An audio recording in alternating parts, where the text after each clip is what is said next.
What's up, people? We got a brand new episode of Wrestle Update.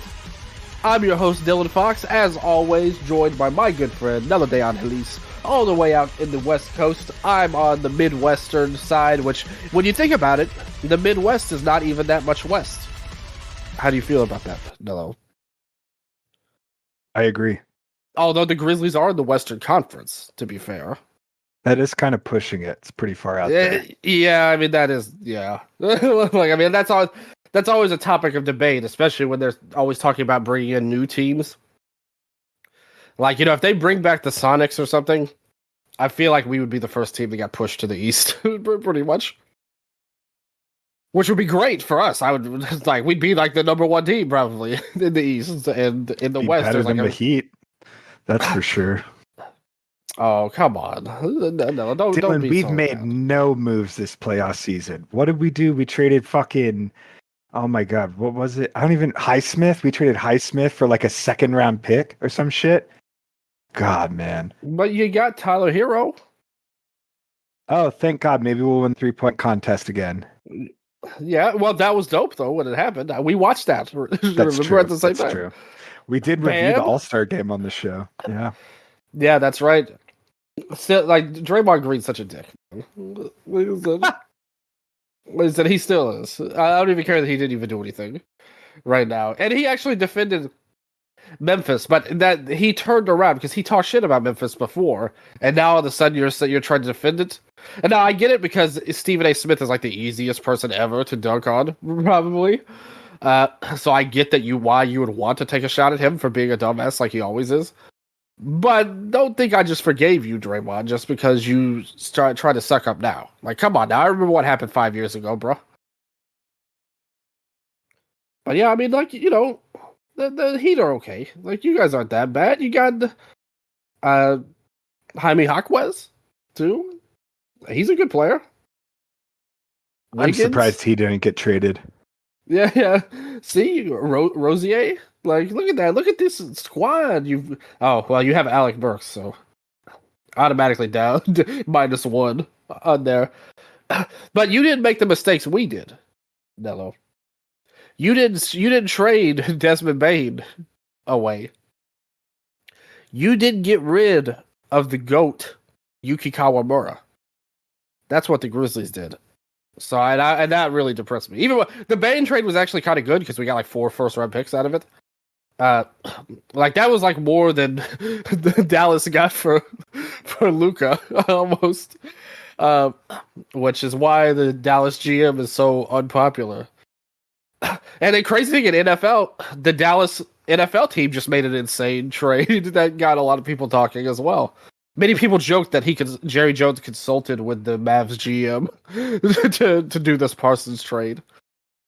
Even though that's actually a lot better though, because you would have had to pay him $1 zillion, and you get like first round picks in the NFL are like gold, like compared to the NBA where it's more like a lottery. So it wasn't as bad as the Luka trade. So that's what you need to realize, Nello. Yes, maybe we didn't like what happened in the offseason, but at least we're not the Mavs. That's fair. Dude, what a cursed, like the past year for them was just, remember when they almost didn't have enough players to play? That was nuts. And people and like 1 year off a finals run. Like that's the worst part. Like they were 1 year removed from making the final. Yep. Crazy shit. So there you go. See, I made you feel a little better about the Heat now. The Suns got Dylan Brooks, so obviously you've given up on them. Yeah, dude, I can't fucking cheer for him. Like I can't bring myself to cheer for Dylan Brooks or even Jalen Green. So yeah, I mean Jalen Green's not my favorite, but no, I don't know if there's too many I would say are worse than Dylan Brooks overall. As a longtime Grizzlies fan, I lived through his peak Dylan Brooksness, and you don't want to live through that. Let me tell you. But I've always thought that he actually, in all honesty, I think Brooks would be better as a wrestler than a basketball player. Because he's the most hateable person who exists, pretty much. Who would you pair? What if we AEW? Because we know Tony's a big Hoops fan. He's got Giannis, the Greek Freak. He brought him out on the show, and he nearly slipped off the rope and gave everyone a heart attack when that happened. Let's say he brought in Brooks and Draymond as a tag team for a special match. Do you think they would go for it? Draymond, yes. Brooks, no. Brooks is too scared to be in wrestling. Is that what you're saying? Absolutely. Okay, well, who would you put? Who would be Draymond's rival? Would you say Draymond's rival? Yeah, in Rudy wrestling. Gobert. Rudy Gobert, dude. Are you kidding me? I want that Matt Hardy Edge blood feud level. Rudy Gobert. Rudy is kind of a dick too when the COVID happened and he touched all the microphones and all that. Draymond hates Rudy Gobert. He goes Super Saiyan with his hate when he plays against him. It's wonderful. I mean, I'm not saying you're wrong, but I do think that you're missing out an obvious rivalry with Jordan Poole there too. Like Poole gets his revenge on Draymond in the wrestling ring. I mean, WWE brought in Halliburton and fucking who did they bring him in? Brunson. Yeah, they put them in the game in the video game. AEW needs to fire back with Draymond and Jordan Poole rivalry, or Draymond and Rudy Gobert would work. But regardless, none of these people appeared on the Ring of Honor show we're going to talk about. Although I would have loved it if they did, to be fair. I think it would have added a lot of hype to the first part of the show, at least. I think right away we do have to say that this show was a disaster in terms of streaming. And eventually, I don't know what exactly happened to it, but for whatever reason, the streaming was all screwed up, and they ended up moving the show to YouTube for free for everybody, just as a make good. So this show is live and available to watch on YouTube. There's actually a link to it on the page on Cage Match. Go to Death Before Dishonor 2025, and you'll see a link to it on there. And did you watch any of the 0 Hour? No, so I actually didn't tune in until the 6-man tag team match because I had issues with the stream, and then by the time I had switched to my television, the Sons of Texas were coming out. And then you turned it off again. Yep. Show's over. That's the surprise review. We didn't watch the show once the Sons of Texas came out. But no, I had the same thing. Because the 0 Hours have a lot of ratings, but I don't know how. I guess maybe this thing was whatever happened to it messed up the stream. Wasn't for everybody, but it was clearly for a lot of people going in there. So I don't know how it happened, but God bless those who watched the show. I would say, we on the show we had Jordan Oliver get a spot versus Jay Lethal. Jordan, somebody I would have liked to have seen on the main show, maybe to be honest. You had the MXM collection versus Dark Order versus the Frat House. Right away, I think the Frat House takes points off. There. You had Ashley Vox getting a Ring of Honor match versus Billy Starks, Pure Rules, to kind of warm us up for the Pure Rule match. Ashley Vox is in Ring of Honor? Yeah, she wrestled Billy Starks. I'm looking at it right now. Well, I mean, I don't know if it. I can't presume. Yeah. The Sea Stars. Yeah, they were Shimmer, if I'm not mistaken, right? Or no? Yeah, and also her sister was in MLW too. Okay. Delby XO. Am I thinking of someone else who maybe teamed? Oh man, this is gonna bother me now. It was Ashley and Delma. No, you were right. Those were the Sea Stars. Okay. You were right. And she was in. I mean, Ashley was in GCW pretty regularly too before. But Delmy was in MLW a lot. She was their women's ace, which I mean I don't agree with that personally, but Yeah, so she was here to take it on Billy Starks. I don't think she's a regular. I'm looking at her cage match profile right now, and this is like only her second match in Ring of Honor. So, how about she was also on Collision against Alex Windsor in a 1 minute match. So, really put her over one day after this. There, 1 minute loss. But yeah. Oh, dude, I was thinking of Portia Perez. That's who I was thinking of. Yeah, that's super old school. You're talking about the Canadian Ninjas. Yes. Okay, that's who I was thinking of. Okay, never mind. Well, Portia Perez is a lot better. To be honest, let me tell you that right now. I don't think she's wrestled for a decade. To be honest with you, I know Nicole Matthews still wrestles. I miss Portia. She was one of my favorites back in the old days. Yeah, she was who I was thinking of. Okay. Yeah, I wish that she was in Ring of Honor, but no. Like I said, Sea Stars, totally different team. There, and they are real life sisters as well, though. To be fair. Then we had a $50,000 four-way match. Dralistico on Helico, Adam Priest, and AR Fox. Imagine being on the main card and you're like, what the fuck? How come the pre-show guys get a 50K bonus? You know? Yeah, I mean, really, that's the match I want to be. That's who probably deserves it the most. But yeah, I'd be like, why am I fighting the Von Erichs when I can make an extra 50K tonight? You know? I think they really kind of overdo the money gimmick. Like, I liked it. I thought it was cool to bring it back because it's something old school. But then it feels like they do it every week now. Like a $400,000 8-man tag match. I'm like, do we really need that? Because I think that gimmick could actually mean something if you were more like conservative with it. But who cares? It's a pre-show. Dralistico got $50,000 there. Do you think he deserves it? You know, knowing how the show goes, I think this was like a smart way to kick it off in terms of the LFI promotion.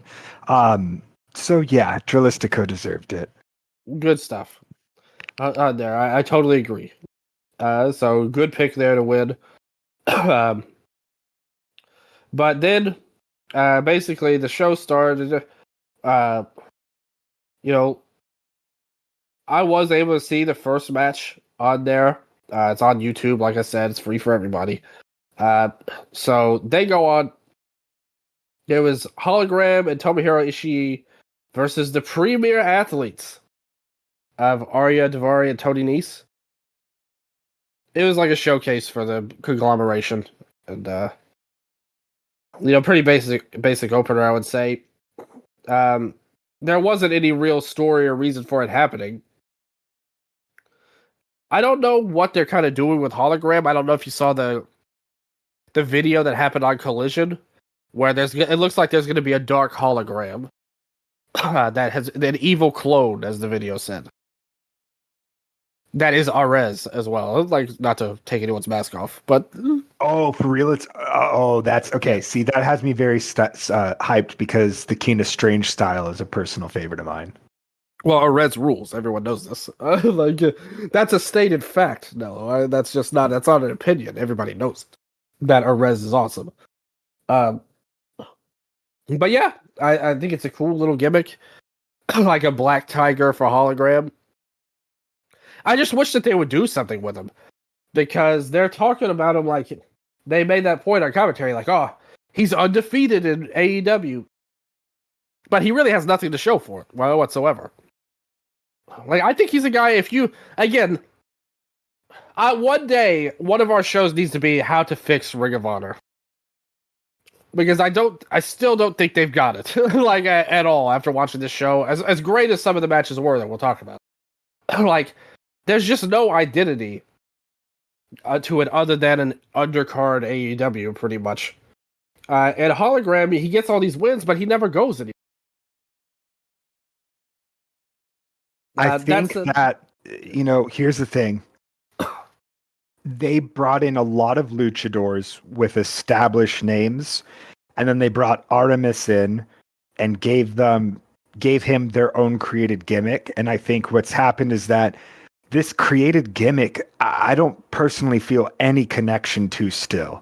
Like, as a character, to the crowd, anything like that. Whereas you have guys like Bandito, Hechicero, Mystico coming in, Mascara Dorada, all these motherfuckers coming in, and they're just kind of lapping Hologram now.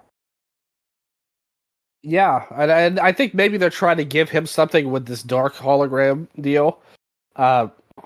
Like, I like the idea that there's an evil clone of a guy because it's so stupid that it's good. Like, ultimately. Like, I mean, it's a common trope in Lucha, right? The dark gimmick, like, all the way back to the days of freaking, Black Shadow on there. Let alone Black Tiger and Tiger Mask and all that stuff. So, you've got their shot at it, I would say. We'll see what happens.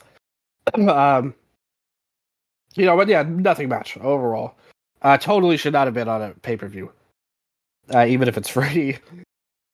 Even though I like Tony Nese, actually. Like, he's a good, like, glue undercarder. So, then we go, they talk about the 6-man titles. Dustin Rhodes, he had an injury. So now the Sons of Texas are doing their thing. And it was Shane Taylor Promotions taking on Sammy Guevara and the Von Erichs here. So Sammy's feeling in. This is another issue with the show. Sammy doing double duty again? Didn't we just see this on an AEW show? Like, where he worked twice? It was on fucking All In, where he wrestled twice, remember? Because they had the TV title, because Cole got injured, they made it a 4-way with him in it. Yeah. Yeah. What is this? What's this all about, man? And I'm not even saying anything. They're trying to boost it. I'm not even saying anything bad. I know a lot of people hate him. Okay, so but I'm not even saying anything. Yeah. Knowing how the double performance works on this show, I would actually say that this is one of the better double performances on the show that I can think of. Because there's an actual arc to the character. There's a story told throughout it. It's not just him like before showing up and wrestling 2 matches for no fucking reason on the pay-per-view, right? Just because that's what happened at All In. Pretty much. Exactly. So I and again, I did not like this match. I don't care for him in this match, but knowing what they did later, I thought that this match was actually kind of smart in terms of the way it set it up. Yeah, I agree. Like, narratively, this worked for him. I just don't understand why it's him all the time. And again, I don't even hate him as much as a lot of people do. Like, I wouldn't say I liked him, but it's not like I think he's the worst wrestler ever or anything. But why is he always working double duty on your pay-per-views, Tony? On there. Like, he's fine enough in one. Like, it's okay. But like you said, on this show, they actually did something with it. So you're right. It worked. If they hadn't have done what they did last month, I would have been pretty much fine with it overall. But this is a meaningless match. The crowd was fully behind STP here, I will say. So they got over more as the baby faces. I mean, let's face it. Do you know where this show took place, Nello? Philly, 2300 Arena. You're not going to get Sammy Guevara and the Von Erichs over in this. Yeah, place. This team is the Sons of Texas. Philly and Texas are far away, brother. People are cheering people they normally boo. Well, I'm just saying that Philly and Texas are not in close proximity to each other. Nope. That would be like, there was a guy I knew that wrestled as Mr. Memphis. Well, it was a gimmick that somebody had. How do you think that would get over in Phoenix if he came down there? Huge babyface in Memphis, big heel in Phoenix. A natural rivalry with each other, Memphis and it would be worse if it was Nashville. Like Mr. Memphis and Nashville would definitely be a super heel. But even in Phoenix, you wouldn't have a real. It's not like your heart would be into that. Like, everyone loves Memphis, the cultural heart of all of our families. Like, who would feel that way? If you were in Dallas, this Von Erichs crap can work. And the problem is, these guys kind of blow, like, in the ring. Like, I think that we're supposed to like them because they're the Von Erichs and all that. They have the name. But somebody made a great comment. Because they were putting them over big on commentary. Like, Oh, Ross and Marshall. They've been in this wrestling game for a decade plus. They're veterans. They're helping They're helping Sammy out big here.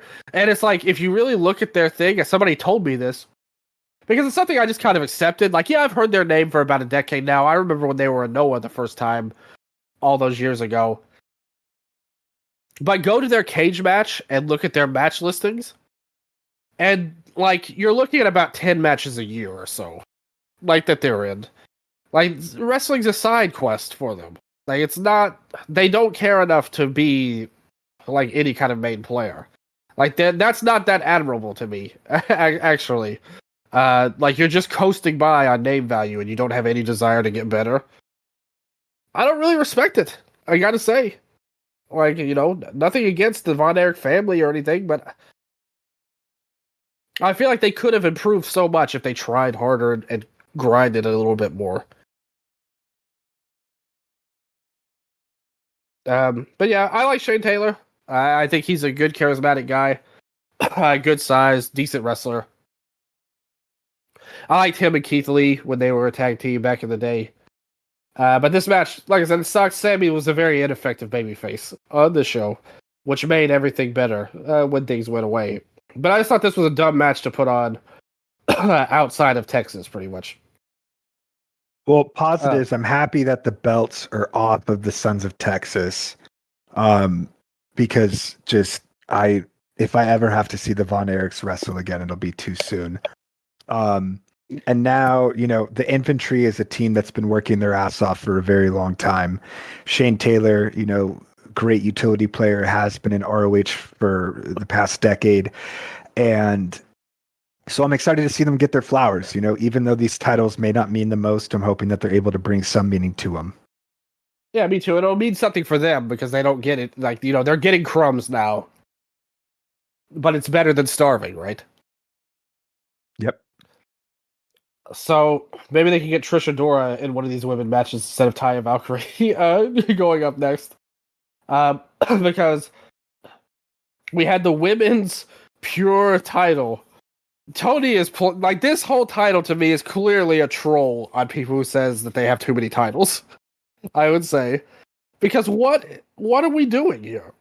Like, you already have a secondary women's title on Ring of Honor. Why are we having another one?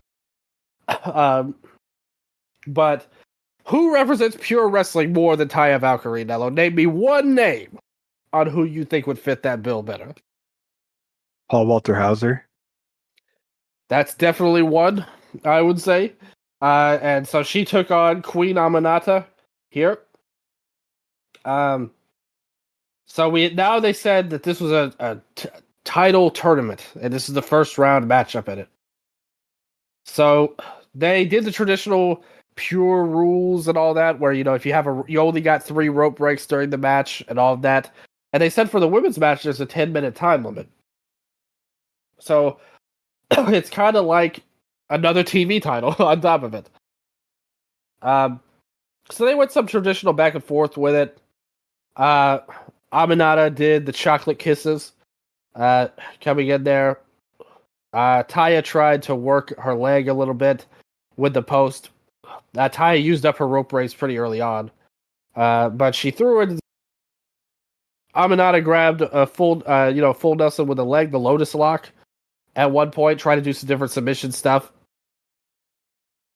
But instead, Valkyrie came out using the ropes instead to escape. She just pulled her out of the ring. But Aminata got back in the ring and then just drilled her with a headbutt to win the match. What'd you think? Not great. Like, I get what they were doing with Valkyrie. Like, oh, she's going to exhaust both rope breaks at the beginning because she doesn't really care about the rules and all this stuff. So, with all of the matches that you probably could have showcased on your pay-per-view for this new title, I would have preferred one that really exemplifies what the women's pure title means, because this was just like a normal TV match. There was nothing that really, again, that felt like a pure title match. I like the finish just because it was solid and effective. It was a cool flash pin off that headbutt. Nice strike. I'm a big fan of Queen Aminata. Happy she got back in the States, as everyone was saying. And yeah, I'm excited for her to continue, but I also think that she's bigger than this title now. So for her to win the title would maybe be a step down, which I think tells you what this title currently is. I think it would have been better just put Deanna versus Trish, like Trish Adora, in this same spot. Like Deanna's whole thing is that she's this technical wrestler. Like, why not give her a chance to show that off? But she did come out anyway, and she had a face to face with Queen, and she's like, "I'm the pure champ," and Queen was like, "Yeah, buzz off." And so they did their thing. That looks to be the final, which could be a good match, to be fair. So then they talk about how, like, whoever Sammy's Sammy's like, whoever the partner is, the brother will accept it. So they were kind of foreshadowing, like, who was going to be his partner. And that led us to the swirl. Blake Christian and Lee Johnson. What do you think of this tag team name? The swirl. The swirl. It took me a while, and then I remembered that Blake Yeah, he's Christian's vanilla, like vanilla baby. entrance graphic is like an ice cream cone, and I was like, okay. Hey, I'm white, he's black. We're the swirl, like chocolate and vanilla. Like, ain't I clever? Fucking geek city, dude. It is. It is. And the funniest part was, and bless them, first of all, praise Ian Riccaboni and Caprice Coleman. Like, the best commentary team in American wrestling, in my opinion. I thought they added so much to the show. But when they came out, they were like, oh man, the swirl. They've been one of the hottest teams like recently. Like, they're really on fire lately. And I looked it up, and it's like they lost their last 2 matches for this. Like, one in Collision and one in Ring of Honor. They lost both of them. So, the Red Hot team on a losing streak coming in here. They took on the Kingdom, which, if you knew they still had a job, bless you. Isn't it weird? Because they were actually like, they were with like Adam Cole and friends, and then one day they just weren't. Like, they totally just removed them and they just disappeared with no rhyme or reason from the Kingdom. And then they just changed the name. I don't know. I mean, I'd be pretty bitter, probably. I'd be like, why? Yeah. What do you say fuck me for? Yeah, we had his back. The last time we saw them, they were protecting Adam. Like, on them. But man, I still like whenever these guys wrestle and then you hear something like Matt Taven won the world champion at Madison Square Garden, it still blows my fucking mind, dude. Like, peak delirious. I don't want to name names when that happened. But that was someone I know very well. And I respect very well. One of this person's worst takes ever was that was good, actually, when that happened. Because I got into a big argument with this individual back then when that happened. That it was good. I said, no, it's not. Taven winning was freaking stupid. Yeah, that was at the time, let alone now. Filler match. I don't think this had any business on a pay-per-view. Like, it was fine enough. The swirl dropped to the Kingdom early on. Johnson did some pretty good heel work here. Blake Christian hit a 450 splash, disgracing my finishing move. You are not allowed to use that move, Blake Christian. I did not give you permission. In the shadows over heaven, you are not. Don't do my move, man. Like, come on, show some respect, brother. So then they double team Taven. And then Mike Bennett runs in, hits the attitude adjustment on Lee Johnson at one point. And they end up looking for the Doomsday device on Johnson, but Christian breaks that up. Taven comes up, throws some kicks. Blake ends up doing a low blow, and then they end up hitting a Death Valley driver into the double stomp for the win. What'd you think? just like a real nothing match. Man, if I was in the crowd at this point, I'd be so restless. I'd be like, man, I think we might need to leave this show early. Yeah, just like I this did not feel like any sort of pay-per-view at this point. I really felt like I was just watching an episode of Ring of Honor TV. Yeah, that's what this kind of felt like, especially because it's on YouTube. It's like, this is our advertisement for what you're missing on Ring of Honor. And it's like, at this point, I'd be like, no thanks. Like, no wonder I've been missing it. This wasn't even that good, you know. And especially, like, there were no stakes to it. Okay, the swirl won. So what? Like now what? Like this win means nothing. At least the women's match had some stakes to it, I suppose. But yeah. Do you see, what do you think of the swirl as a team? How do you think they work together?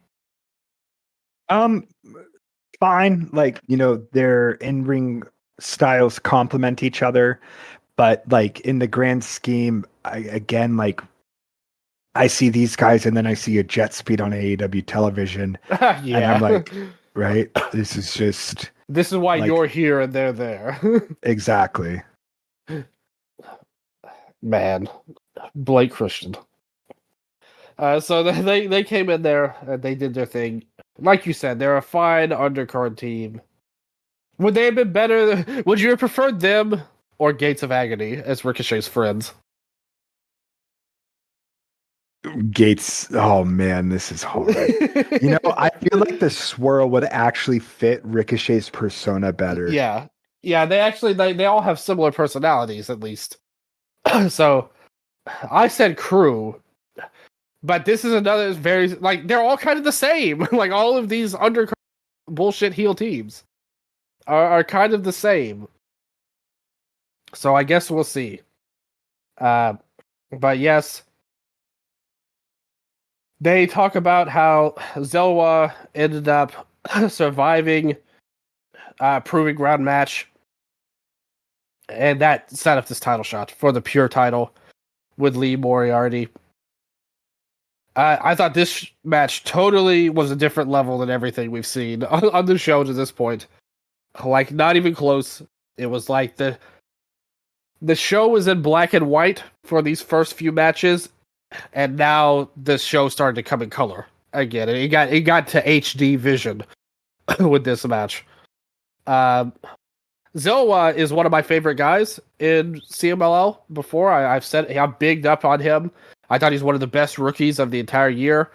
And it's like, this is his first year in CMLL, making a big deal out of things. And he is a guy that he really embodies the old style of technical wrestling in there. And I think that he's a great guy.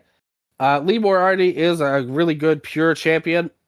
He's another of the vein of the pure champions of the past, like Yuta and Danny Garcia.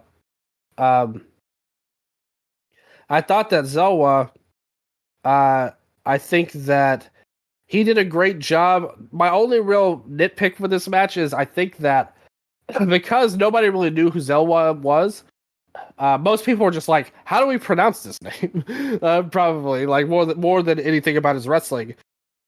I think it kind of like flip-flopped what the match should have been, which was Moriarty more as the heel character, but the crowd took to him more as a babyface, I would say, coming in there. And I like that. Like, and it's good for him, though. I don't mind him as a babyface. I just think for this particular match, you would have needed Zelwa being more of the good guy here to get him over to the fans. But it didn't really go that way. So that would be my one nitpick of the match. But that was one bad thing on top of, like, a zillion great things, pretty much, on it. Because I thought they did really good. They utilized the pure rules great. There was one part where Zelwa hit him, like, I punched him in the face, and the referees, like, put a stop to that. I thought that was good to show that it was a pure match going out there. I love the part where Moriarty was going in for the tope suicidas, and then he caught him on the third one into the armbar. I thought it was really cool. And so they go in there.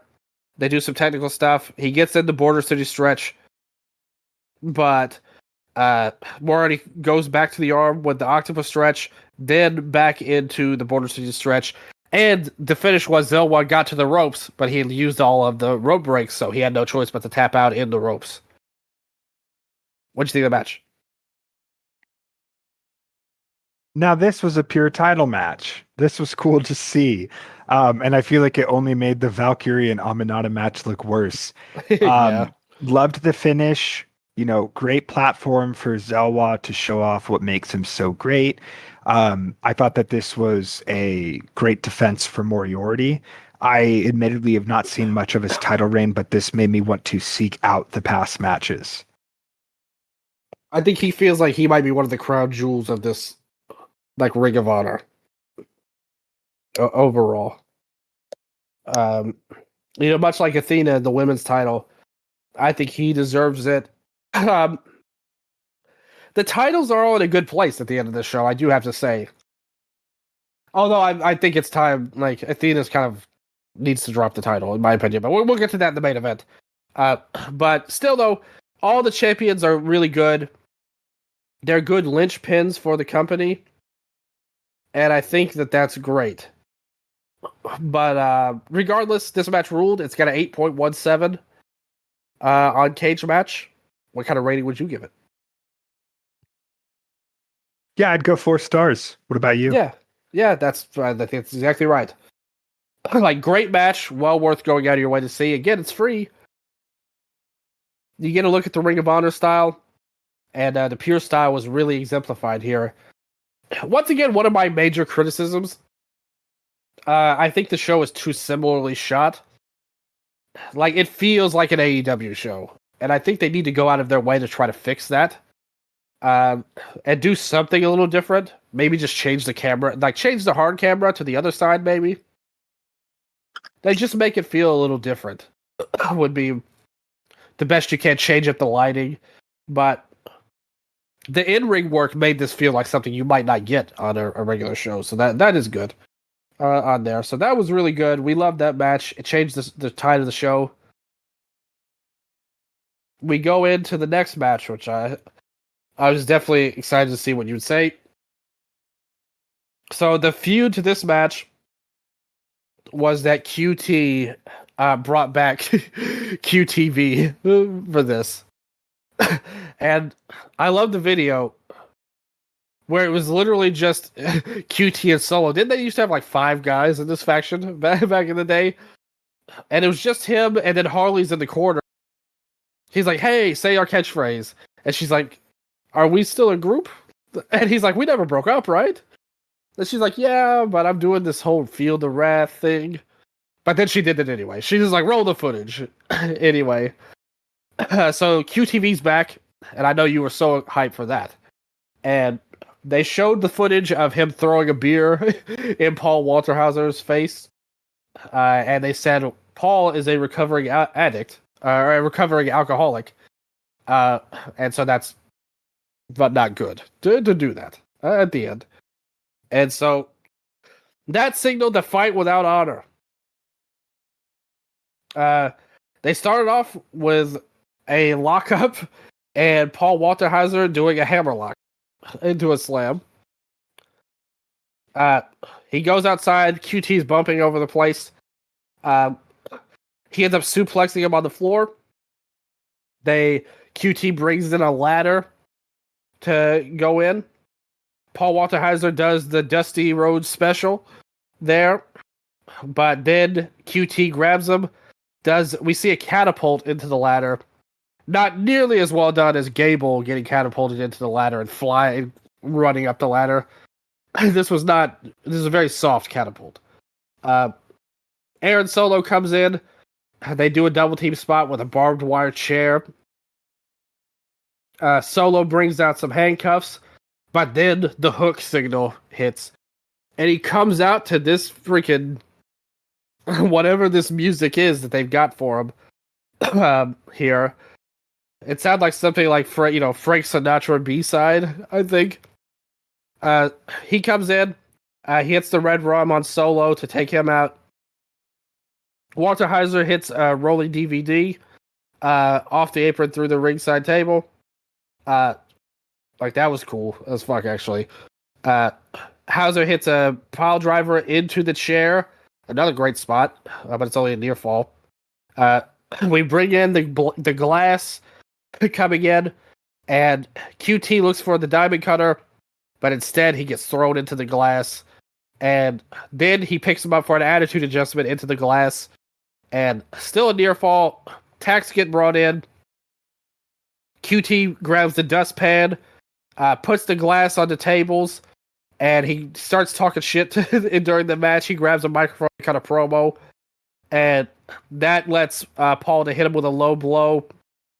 And then QT counters with a low blow of his own, and then he hits the diamond cutter from the top, through the glass, through the table, to get the win. What'd you think? This was fun. Like for a celebrity match, I think you can see how much Paul Walter Hauser really loves this shit and how much he rides for it, and I really, really respect that.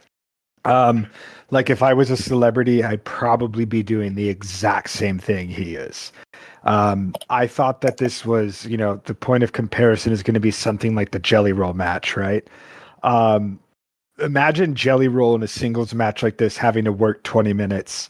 I don't see the same type of thing happening. Could he make it through a singles match for 20 minutes? Yeah. I mean, this is like, in terms of prestige, this is a pretty prestigious actor with the awards they've won and the types of films that they typically do. And they're on Ring of Honor. Like, they're not even in WWE on a PLE.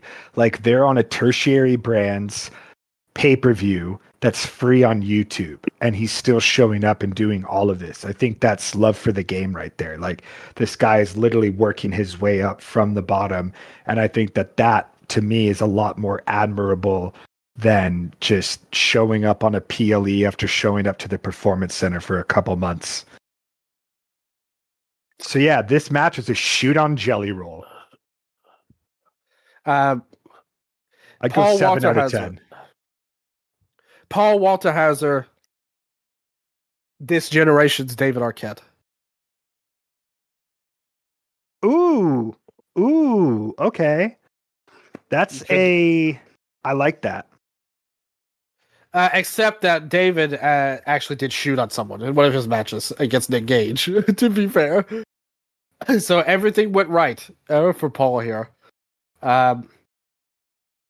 You're talking about the Progress Proteus champion, by the way, Paul Walter Hauser. He's a champion in Progress Wrestling in England. Did you know that? I did, just because I see him push the Progress shows, which is cool. Again, like that's love for the game type shit. I mainly know him from MLW, but he does wrestle other indies too. So he's doing his thing. He is an award-winning actor. He definitely does not have to do this at all. But PWH, man. Big stuff. QT's a good person for these kind of roles. Like, he did the same thing with, Big Boom AJ. Like, he's always going to get the most out of his celebrity guys. And I mean, he bumped. QT is like the Jimmy Lloyd of AEW. Just a trustworthy guy you can put in matches with people. And he's really good at, like, getting the crowd behind anybody. And I think that a great thing about Paul is it felt like the struggle was real, to do all of these moves. Like, it felt like he had to try extra hard more than a normal wrestler. And I mean that in a good way. Because it really showed you, like you said, he's doing this for the love of the game. And I think that it shows how valuable this was. This was a lot of fun. I would go 7 out of 10 too. It's got a 7.58 from the inmates here. So I think we're all on the same page. And for a 20-minute match, I mean, how could you not love this? Yeah, he was really well done. And a good feud, like good old-fashioned pro wrestling here, I would say. So afterwards, he gets a standing ovation after this violent hardcore match. And now it's time to see who Sammy's partner is going to be. Ring of Honor TV, or not TV, Ring of Honor Tag Team title match. The Outrunners coming out. Sammy comes out, and his partner, the former ROH champion himself, Roosh. So Sammy, part of LFI now. They do a pretty basic match here. They do some double team work on the Outrunners. Roosh was doing what he was. They were so freaking hard. I thought that was awesome. And the crowd sides with him. They start chanting, "We want Roosh. We want Roosh." And Sammy is like, the heat is that he won't tag in his partner until finally he does and gets a big babyface pop. The Outrunners hit Total Recall on Guevara. The fans hate Sammy here. But Roosh comes in. He cleans house, hits the Bulls' horns. Sammy hits the Swanton Bomb. New champions, LFI. I guess 3.0 here. Sammy and Roosh. And afterwards, the Von Erichs come in. And they're like, "Hey, like, what's going on, man? We're from Texas." And they all beat the shit out of them. Good. This might be the best positioning that Sammy has had since he joined the company. Like, in terms of meaningful slotting, I'm like, he fits. First, he should always be a heel. Babyface Sammy is insufferable. It just feels so performant and inauthentic. I think that him is like a cocky chicken shit of LFI would fit really well. And yeah, this might be a demotion for Roosh, but I think that this is really good for Sammy. And I say that as someone who hates Sammy. Most people do. But I thought it was interesting because a couple of weeks ago on Collision, they basically built a whole show around LFI, like Roosh, Dralistico, and Mortos, and it looked like Roosh and Dralistico were coming for the tag belts. And then that just got dropped mysteriously. And now Roosh and Sammy are tag champions. I think the brother team works better, personally, for me. Like, I would rather it be Roosh and Dralistico as tag champions. Sammy joins them as, like, the singles guy, I guess. Like, Mortos could be the AEW singles guy, and Sammy could be the Ring of Honor singles guy, I guess. But, I mean, it makes sense when you think about it. I'd want a team with Roosh, too. Like, he fucking rocks. He's a super badass. Like, why wouldn't you pick him as your partner? If you had the chance. I thought the babyface reaction to Roosh was cool and interesting. There, was very happy to see the crowd turn against Sammy and the Von Erichs and just root for this beatdown. I thought it was pretty well done how they did it. Like you said, it's a good story arc for Sammy. The first match, he was a babyface, lost. The second match, he teamed up with heels, won, and then turned on the babyfaces. You basically had a 3-act play through this one character on the show. I think the closest they really haven't done great by his character at AEW, to be honest. I mean, we've talked about it before. There was just so many turns. So many times he'd be in the Jericho Vortex. I thought the best thing that he did in AEW proper.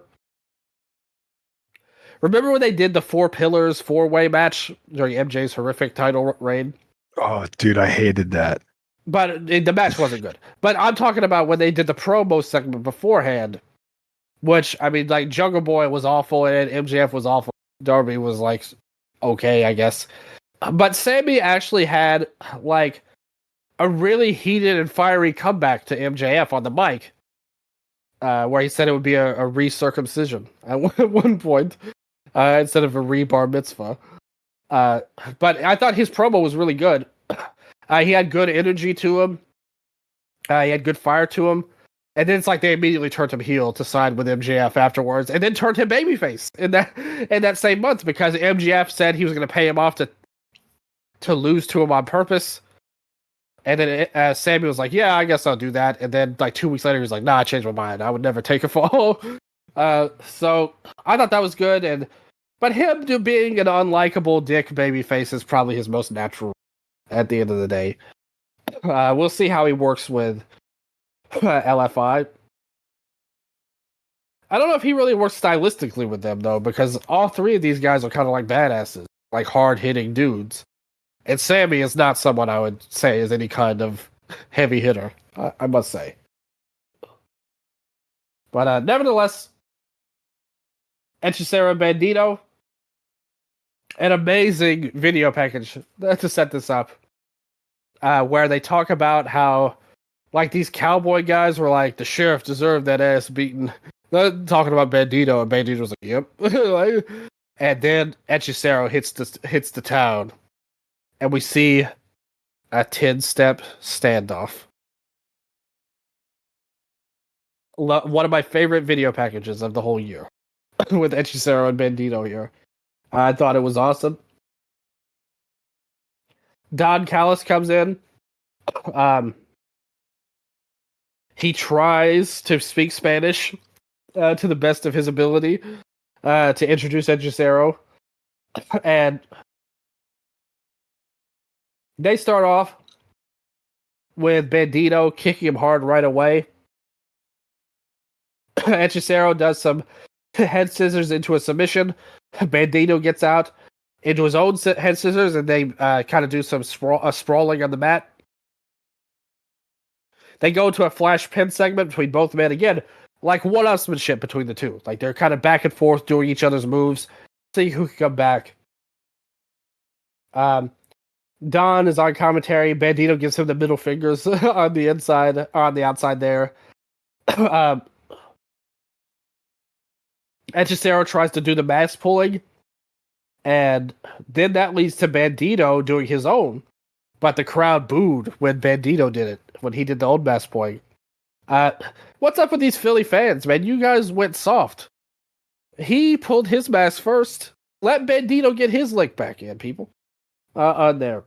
Like, you don't expect that from the ECW faithful, allegedly, here. But he wins it back over anyway. He hits the big military press, going for the big dive on the outside. The fans are loving it. They go back in. Hechicero hits a flying clothesline for a near fall. He looks for a sunset bomb. And Hechicero does this wild, like, spinning move that ends up in a facebuster on the outside. Looked great. He looks for El Conjuro, his spinning backbreaker. Bandito rolls out of that. Bandito hits a poison rana. They're both down and get a standing ovation. They get up on their knees. They hit a strike battle, Japanese style, between the two. He looks for the 21 plex, but Hechicero counters that into the gory bomb. But that gets reversed. And Hechicero pulls him in to the rocking horse there. Very cool stuff there. And then they come back in. He hits the flipping fall away slam from the top, and then the 21 plex in 37 minutes here. It's got a 9.52 rating on Cage Match. What do you think? Okay, so I turned off the pay-per-view pretty much when Athena Mina ended, right? Yeah. The fact that this wasn't main eventing made me think Mina was going to win, which maybe if that was the reason, that's good psychology for booking the women's main event. But I don't know if they knew they were going near 40 minutes, why this was not the main event. What do you think of the positioning on the card? That's a great question, honestly, because when you say it that way, when you knew you were going to go this long, it should have been the main event, to be honest. I mean, you're totally right. Like you said, maybe there was a reverse psychology. My guess is that Athena is the one that they kind of gave the most shine to on AEW, really, with the Mercedes program, and she's kind of the face of the company in a lot of ways. And I think that's just as far as they went with it. I don't think they thought about it psychologically like that. They were like, "Oh well, it'll be 10 minutes shorter anyway. It doesn't really matter." um, but Athena is our top star for Ring of Honor. I think they still see her that way, and they wanted to protect that image. But then they had Blue Meanie come out during her entrance and she walked out to his fucking music. That I thought was so, and people might make fun of me, but I thought that was so disrespectful. Like, Athena's like walking out dancing to his music and his Titantron, and I'm like, she's your longest reigning champion ever, and you have an ECW jobber walking her out to his music. I'm like, this is Geek City, dude. GeekCity.com. Well, we'll talk about that with the main event. Bandito and Hechicero, though, I still think it was a great match, to be honest with you. Sorry for jumping ahead. This was a great match, but what does Cage Match have it at right now? 9.52. That's what I thought. That's high to me. Yeah, that's a little high. Yeah. While this was a good match, that second half had a lot of awkward moments, a lot of sloppy setups, I thought. There's the spot where Bandito sets up Hechicero for like the helicopter spinoff or the monkey flip. I can't remember, but you can see Hechicero just lean over to Bandito and they just have a quick conversation, and then Hechicero gets into his position. Some of the technical maneuvers just felt like they didn't know exactly what they were doing at the times. Especially towards the end, there was one moment where it looked like Hechicero had Bandito on his back, picked up both his legs as if he's going to put him in a sharpshooter, and he just pretty much stalled there for a while, and then Bandito went into his move and reversed it. And I thought that there was a lot of clunkiness, but that the great, the big spots and the great technical work by both guys outshine that. I would go 8.5 on this, but I think putting it up in that upper echelon, because it's just the difference of 1 point, but that 1 point is bigger than the previous 8. You know what I'm saying? Yeah. And it's I don't think this deserves to be in that upper echelon. I feel like that's maybe just the Bandito hype train and the length of the match. It's the difference between a great match and a legendary match. Yeah. And this wasn't a legendary match. What would you say was better out of Bandito's recent run, this or the Takeshita match? Ooh, that's a good question. I thought the Takeshita match was better, personally. The one praise I would give this match, I think that really makes it work. For a 37-minute match, I thought the pace was so good, it didn't feel it at all. I didn't think this match really. I think the part where it dragged would be kind of like you said, more the second half, really, because I thought they devolved into big moves just to have them, just to kind of expand the time, more so than tell a real story with it or anything like that. And the Takeshita match was less than 30 minutes, so they were able to really. They didn't have to do that, but I thought that this match was still really great. They definitely didn't waste too much time with it. They had stuff going on. You're right about maybe some of this not being smoothly done, but also Bandito really isn't this kind of luchador that Hechicero is to be in all of these kind of tricky moves and stuff. And I think that's maybe caused them a little bit of a split in terms of the timing of it. I like the sequence with La Campana, the rocking horse type of deal. I thought it was really good.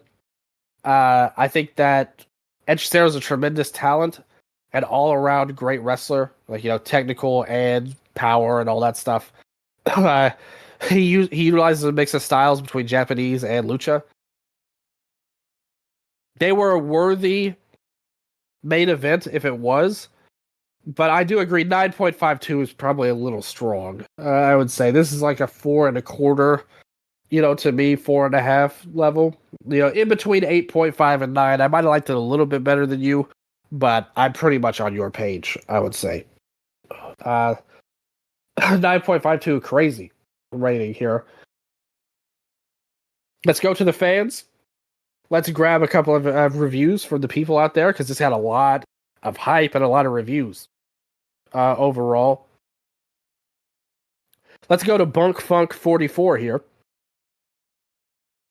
Holy crap! Bandito's the Wrestler of the Year 2025. Stop the voting. It's not even September yet, and he's clinched it.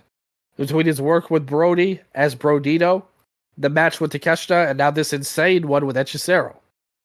Bandito is so good that, like the very best wrestlers, when a spot or transition doesn't go cleanly, he has the ability to immediately smoothly continue the action.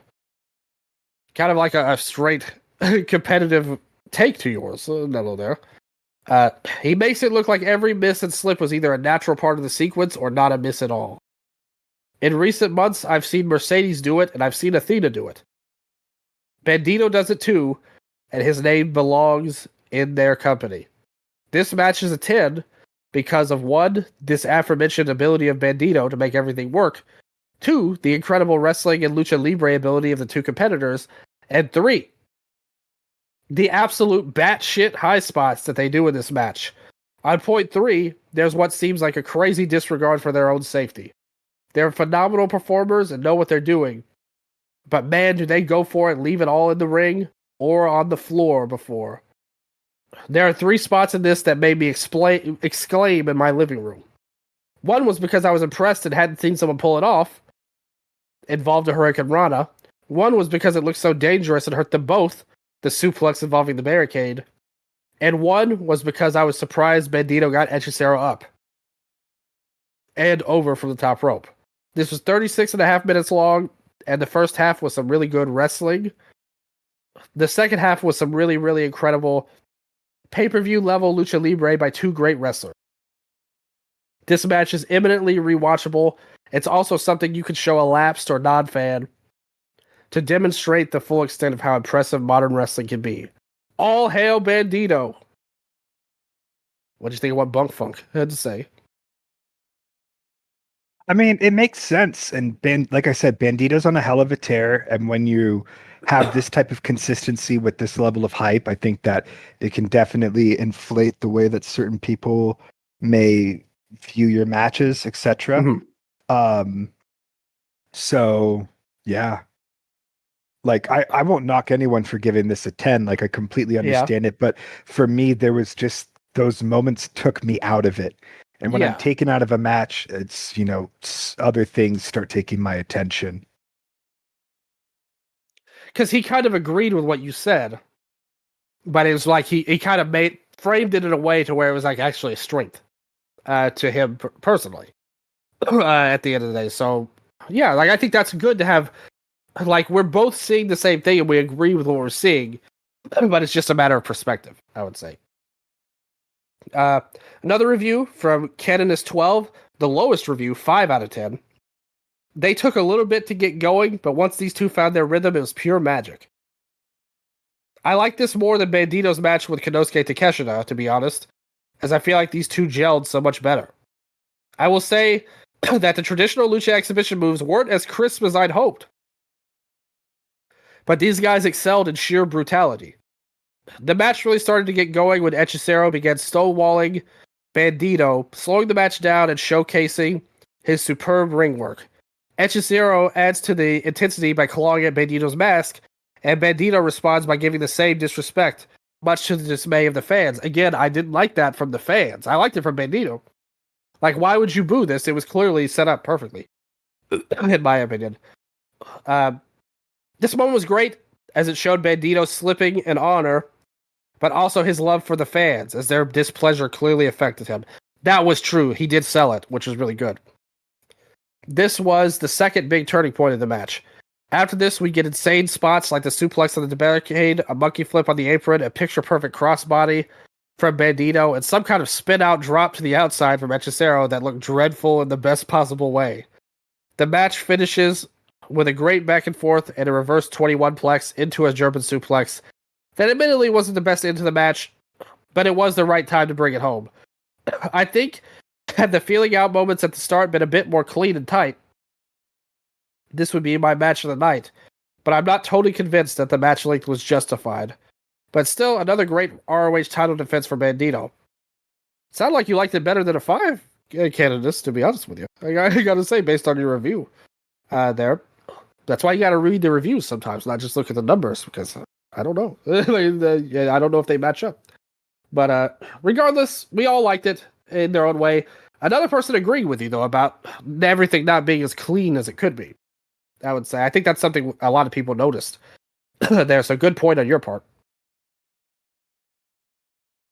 So we go to the main event.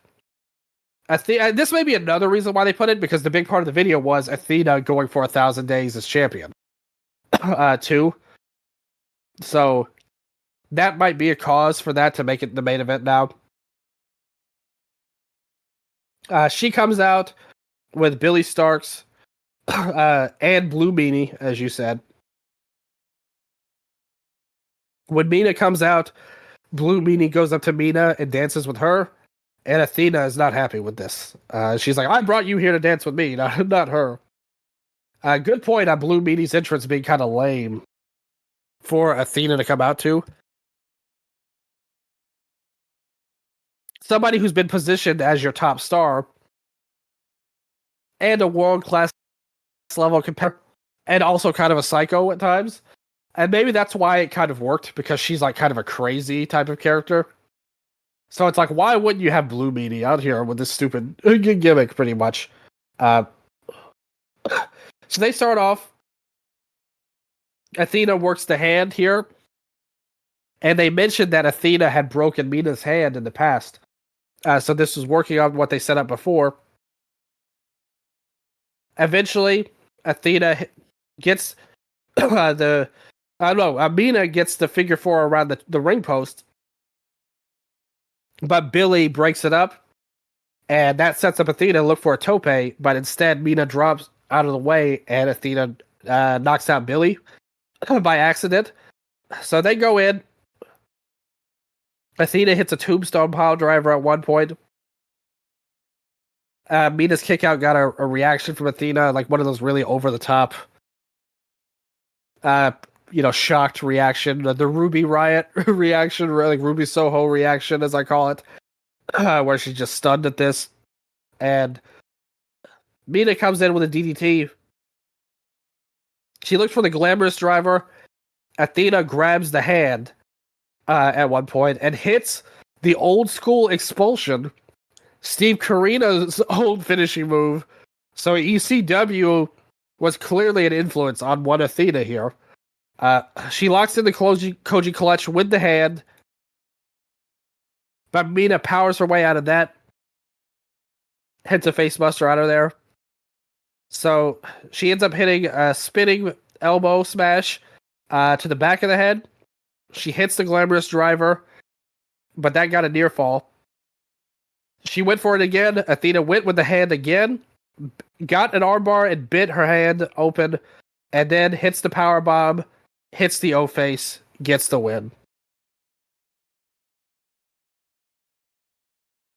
So, like we said, the other match was 36 and a half minutes. This was about 25 and a half, according to Cage Match. The main event has an 8.56. What'd you think of it? Presentation aside, because we both thought the Blue Meanie stuff sucked. Yeah. Great match. Mina continues to prove that she was a essential signing for the company. She has improved so much since I first saw her in Stardom with like Unagi and Tam. Like, it's crazy how far she's come. She really has. You're totally right about that. So great match. I just, again, like, there wasn't anything that ultimately made me feel like this was the main event over what I had just seen.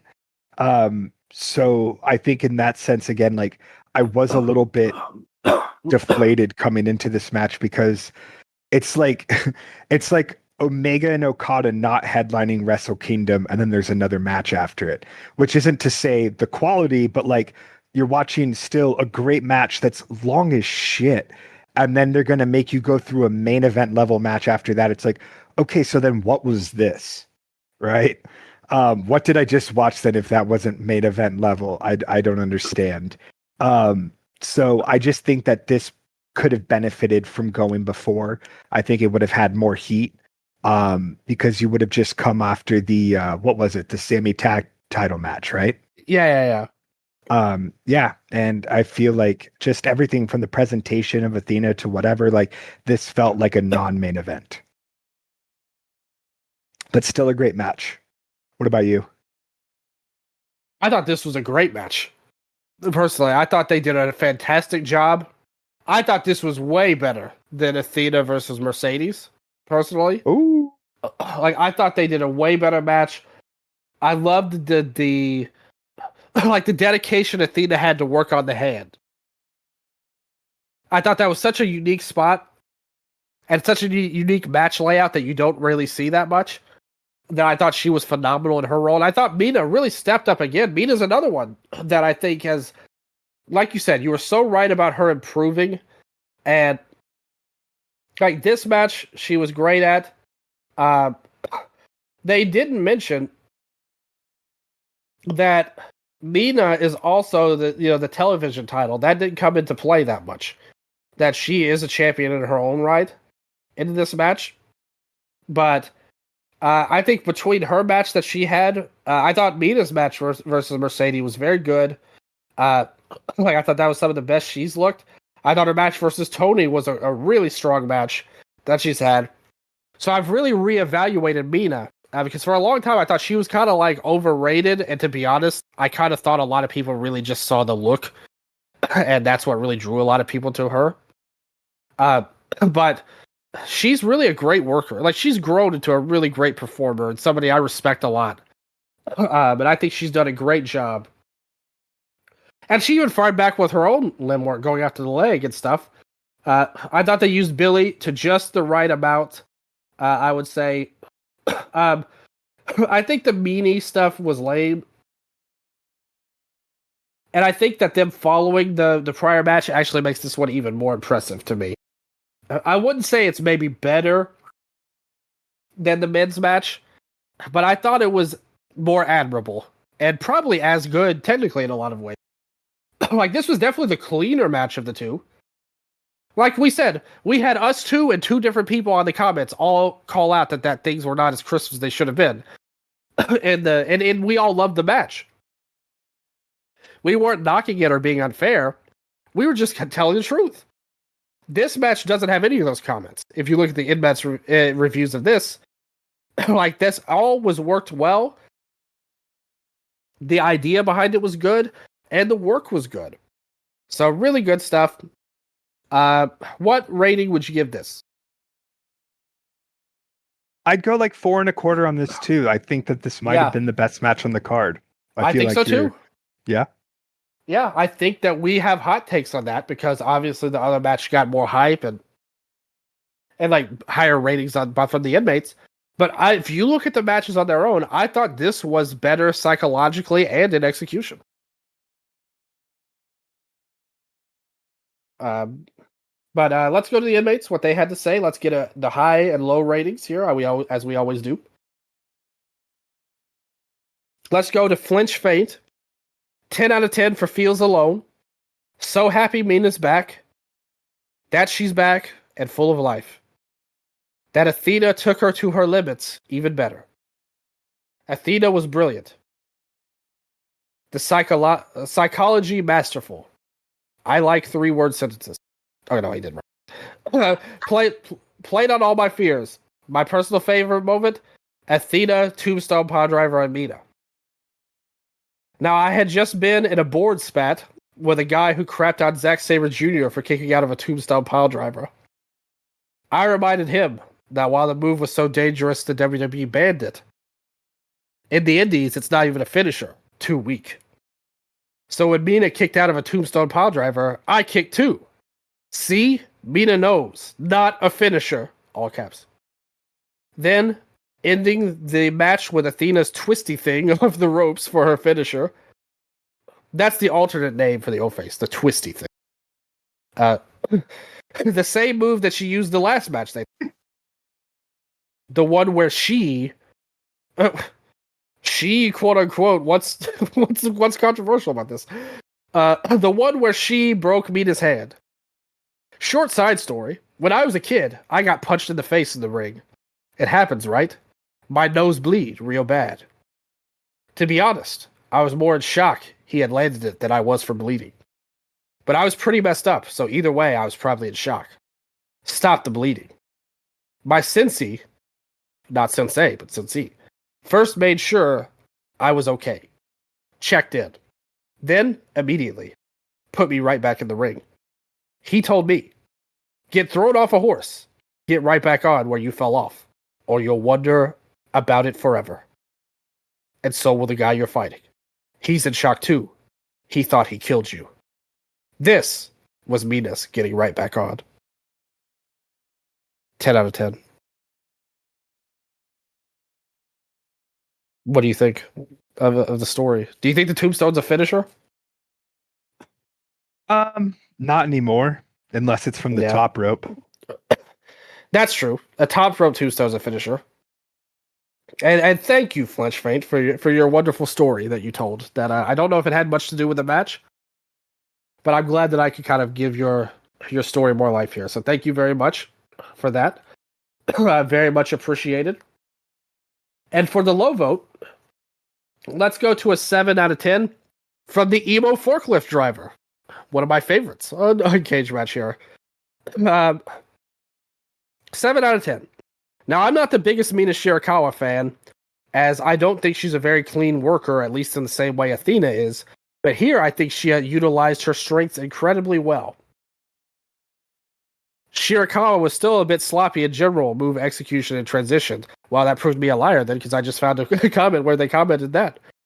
But her character work was great, as she's just a genuinely fun babyface to get behind.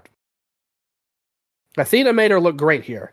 This is shockingly the first time Athena has looked genuinely in danger since I've been following this title reign. Mina reverses so many big moves from Athena, capitalizing on her hubris and attacking the knee as Athena had targeted Mina's hand. It brings both wrestlers to an even playing field and possibly hints at Athena's shaken confidence after her loss to Toni Storm. The match is a great back and forth, with both women looking great. And while it's not the best Athena match, I'm very glad Shirakawa was able to showcase her true potential like this for maybe the first time since signing with AEW, in my opinion. Well, Emo Forklift Driver, I do disagree with you a little bit. I thought she really delivered in the Toni Storm match. I thought your match with Mercedes was really good too. I'm with you somewhat because I wasn't a big fan of hers, and me and Nello talked about it, obviously. Neither one of us, we weren't big fans of hers. But I think we really both respect how far she's grown. And maybe she's making some more doubters into believers too, based on that comment like that. That said, thank you all for your reviews and comments as well. We always appreciate you leaving them and love talking about them on the show. Overall show score, 8.32 from the inmates for Ring of Honor, Supercard of Honor. No, that was Supercard of Honor. Sorry. 8.73 rating. Excuse me. For Death Before Dishonor 2025. What do you think? What would you give this event overall as a show? Man, there were 3 good matches out of a lot of them, and the main story throughout the show was Sammy Guevara. I'd go like 6 on this. I feel like this show is way too highly rated, and probably, I don't think the Ring of Honor pay-per-views have been as good as they once were, because I feel like the last time we talked about one, we talked as well about how it didn't really have an identity. It was like Dustin Rhodes with both titles and just like what's happening here. And I feel like, yes, the titles are all in good positions now, but there needs to be some, meaningful investment into the product so that the next pay-per-view actually feels like one. I think if you would cut the first half of this show off and you just judge it by the last 5 matches, this is a fair rating. Because the Moriarty and Zelwa match was awesome. QT and Paul Walterhauser was a lot of fun in a different style. That's right. The tag title match at least told a story. It wasn't a great match, but you at least had a very logical narrative. And then 2 fantastic matches. Whatever, we have nitpicks maybe on them, but both of us rated them 4.25 stars. That's a great rating. So if you consider that, the matches were great. The problem again is more the first half. It was like a substandard TV show. Like it wasn't even a good episode of Ring of Honor TV, let alone a paper. Once again, I think they really need to do more to make these shows feel special. How they shoot them, how they air them, it's a substandard version of AEW TV. And that's not a successful strategy. They really need to throw some stuff against the wall.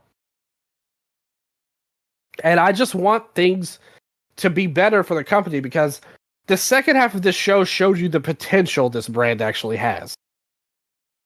Like, if they were really to dedicate this and make it its own company for real. And when we did the State of the Union address, that was one of my main criticisms of AEW.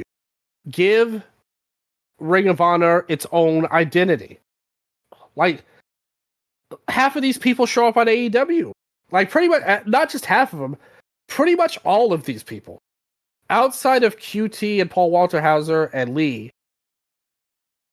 they're all AEW guys. Like, you know, make it its own brand, make it its own company, change how you shoot things. You've got some great tools to work with here. You've got a great commentary team. Ian and Caprice are better than the AEW team. And I think that at the core of it, that's the real thing that's going to hold this company back. Because I think that we've seen, if there's something that Tony Khan thinks is great and makes money, it's going to be on AEW. Like, he's not going to hold it. It kind of shows you how they treated Athena, that he doesn't see her at that level. Despite being a 1,000-day champion in Ring of Honor, that's the ceiling in the way that they use her, unfortunately. But you have to try to give them something that you would want. And like in AEW, I think.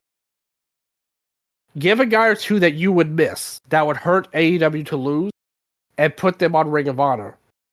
Because in reality, nobody would really hurt at this point. Like, nobody's really a draw from a technical sense for them. But it would hurt you in terms of storylines, maybe, to be missing a piece.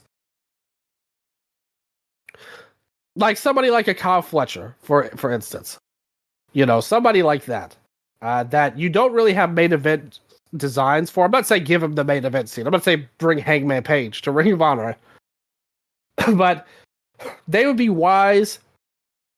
And I guess perhaps you could say Bandito, but he's not really been positioned as an AEW guy, like main eventer, really. Like that they kind of do that with. And he's on AEW anyway. Like, make somebody the Ring of Honor guy and make him the face of the company. And I think that would really help. Because you've kind of done that with Athena, even though you didn't really go all the way with her in AEW. You could do something like that with the men's world champion. And like I said, all of these titles are in good place. The Pure, the tag team, the women's, and the world title. And a bunch of meaningless secondary titles that don't matter. That I would also get rid of. But that's the main thing. Just give it an identity. I agree with you. 8.73 is just too damn high. This was a good show, but I cannot say great when the first half was so boring at the end of the day. But the second half was really strong. And there still is, and I think the biggest thing harming this show is kind of what you said about the main event. There's just not a lot that feels that important on these Ring of Honor shows. and they kind of shoot themselves in the foot at stuff that could, like the women's title match, with how they utilized it. They just got to figure out what they want this company to be. And they still haven't. Like, even 2 years into it. Like, it's clear that they haven't. And it's a shame. I mean, even the fact that, again, I don't know what caused this. Like, the stream screwing up so bad. But could you imagine if an AEW show had that problem? You know?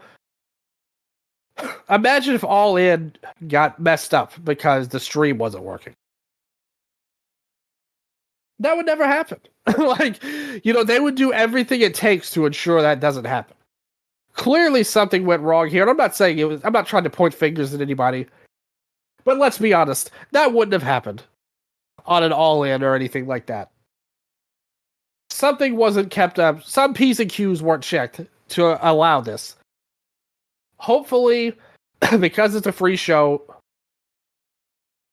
I think it's a pretty good chance people just skip to the main event, like the Bandito and Hechicero, because it got so much hype. Hopefully, with these two matches, that gives enough hype that it helps the company because it's free. But they have a lot of work to do to make this viable in any meaningful way, I would say.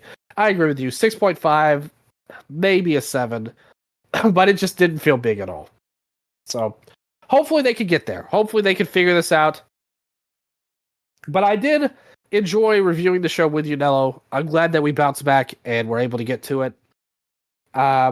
Overall, how are you feeling, man? What do you want to say to the people before we get out of here? As we always go home here on Wrestle Update, what do you got to say to the Woo crew? If you haven't yet watched Bear Bronson versus Matt Tremont, I'm still thinking about it. I'm still buzzing about it. It's been a week. But yeah, that is still something that is on my mind. So check it out. Dylan, what's our next show? I have no clue what's coming up. That's true. So we got the Ring of Honor show. What is coming up? Let's take a gander at Cage Match here to see what kind of upcoming shows we got. Let's see. Next week. Let's see. We might have to talk about this off the air on here because I do have some ideas. Cool. We may get to one of those as well. So, mystery show. Next week, I've got some ideas. We'll see which one Nello likes the best on there. But yeah, I like that match so much. I tweeted Bear Bronson, actually, and told him how he's a hell of a worker and that I love the match. And he liked it on there. Bear Bronson, much respect. Showed him respect. Show Matt Tremont respect. The show respect back. Hopefully everybody enjoyed that. I love doing the GCW reviews. Like the last couple of weeks, I thought the homecoming shows were such a good show that we did, and I just love the vibe. You really nailed it with the comparing it to the skateboard kind of mindset. Like that's the same vibes I get from the GCW. So really good stuff. Lots of fun there.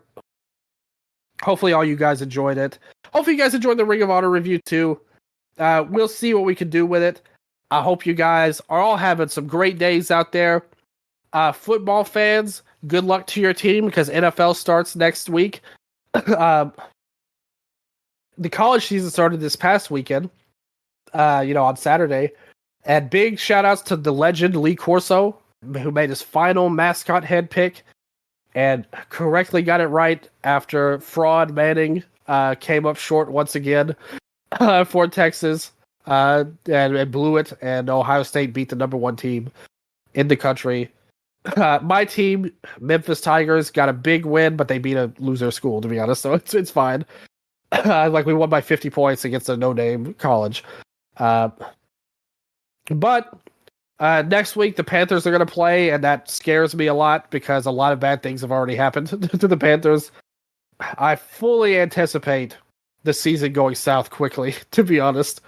After trading Adam Thielen, his replacement gets injured a day later. Cursed team. Bryce Young, cursed player. Like, he can never get a win no matter what. But maybe they'll shock the world. And we are playing Tony Khan's Jacksonville Jaguars on week 1. So I'm hopeful that the Panthers can knock them out. I know Mama's happy about it with her Tennessee Titans. I'll be watching those. Hopefully, all the good folks out there, your teams do good, unless you're a Falcons or Tampa Bay or New Orleans Saints fan, in which case I hope you lose. But those are the rules of football. You have to root against the rivals and all sports, really. But hope everybody's doing safe. Hopefully, everybody's got some good vibes. Hopefully, everybody's got a happy life. And hopefully, everyone continues listening, keeping your eyes open and your ears open as well. Because no matter what happens, you know, I know, Nello knows, the whole world knows that I love you. And until next time, this has been your Wrestle Update.